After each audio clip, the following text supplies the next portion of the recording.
As férias individuais podem ser concedidas antes de completado o período aquisitivo de férias?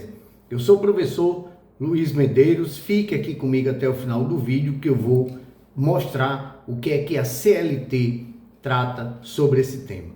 Segundo a CLT, as férias têm de ser concedidas no período de 12 meses seguintes ao término do período aquisitivo, que é o chamado período concessivo de férias. Então, pela lei, por uma interpretação literal do que diz a lei, as férias individuais não podem ser concedidas antes de completado o período aquisitivo de férias.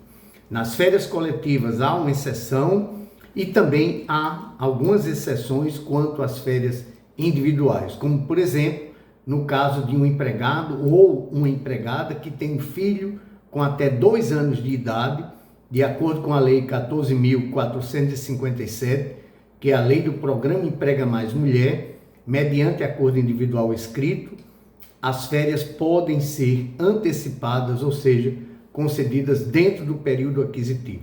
Há também uma outra exceção, que é nos casos em que foi reconhecido o estado de calamidade pública em uma determinada cidade, em uma determinada região, e esse reconhecimento ocorreu por um ato do Poder Executivo Federal.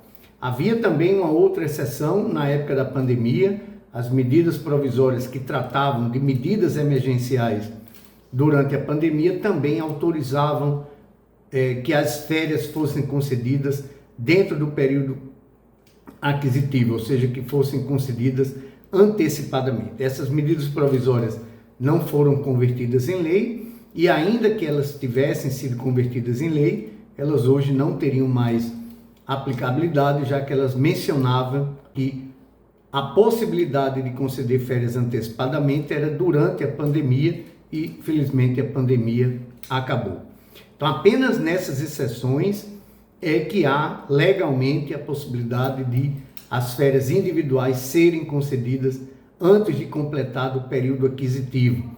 Sabemos que muitas vezes são os próprios empregados que, diante de uma necessidade pessoal, pedem às empresas para que as férias sejam concedidas antes de completado o período aquisitivo. Mas, infelizmente, embora reconheça que em alguns casos é por uma necessidade do empregado, é uma questão de bom senso, mas nós não podemos garantir que um juiz do trabalho, um auditor fiscal do trabalho, ao analisar um caso concreto, vai aplicar o bom senso. Então, repito, a lei traz exceções a essa regra, mas fora delas, eu considero que há um risco em as férias individuais serem concedidas antes de completar o período aquisitivo de férias. Fica aqui a dica do professor Luiz Medeiros.